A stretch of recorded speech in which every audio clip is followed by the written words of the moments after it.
kabar? Saatnya Anda menyimak berita Sumatera Selatan. Bersama saya Tabita Putri. Sejumlah berita menarik akan kami sajikan untuk Anda. Berikut 3 berita utama hari ini. Diterjang angin puting beliung, atap SMP Negeri 39 Kota Palembang roboh. Seorang pria di Kota Palembang tega menganiaya mantan istri dan anaknya dengan senjata tajam. Kepala BNNK Oku Timur sarankan minum STMJ susu telur madu jahe lebih baik daripada pakai narkoba.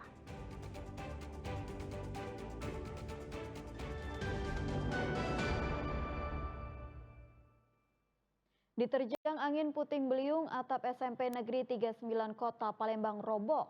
Siswa yang ruangan kelasnya mengalami kerusakan terpaksa dipindahkan ke ruang perpustakaan.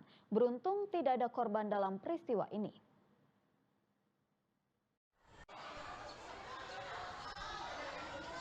Atap sekolah menengah pertama Negeri 39 Kota Palembang ini roboh usai diterpa hujan dan angin puting beliung.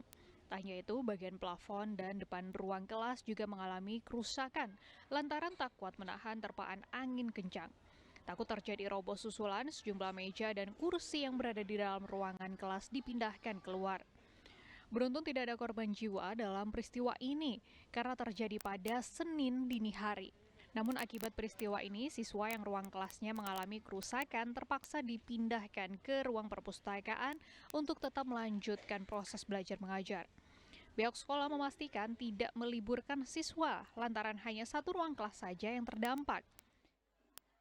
Sudah kita laporin, dan dari pagi tadi sudah ada tindakan langsung baik dari dinas kota, dari lurah sama camat juga udah datang untuk memantau. Rencananya nanti akan ada perbaikan secara biar lebih cepat lagi. Untuk saat ini anak-anak tetap kita laksanakan pembelajaran tapi dipindahkan ke perpustakaan.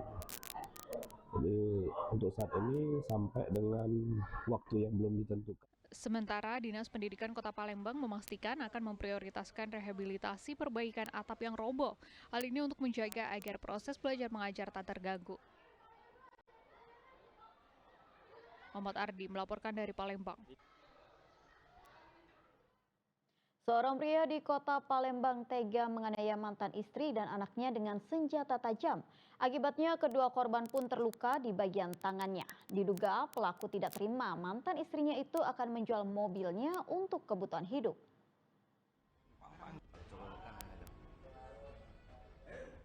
Luka akibat sayatan benda tajam ini jadi bukti penganiayaan yang dialami oleh seorang ibu dan anaknya. Ibu dan anak warga Ilir Timur 2 Palembang ini mendatangi sentra pelayanan kepolisian terpadu Polrestabes Palembang. Di hadapan polisi, keduanya mengaku telah menjadi korban penganiayaan oleh mantan suami sekaligus ayah dari anaknya. Akibatnya, kedua korban menderita luka sabetan senjata tajam di tangannya. Awalnya, pelaku dan korban berunding akan menjual mobil untuk memenuhi kebutuhan hidup.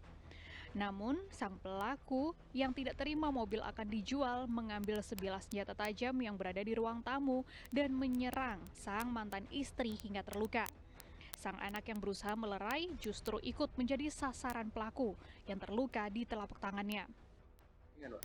Rundingan antara ibu sama ayah, tapi dari ayah tidak terima, lalu ingin melukai ibu saya menangkis.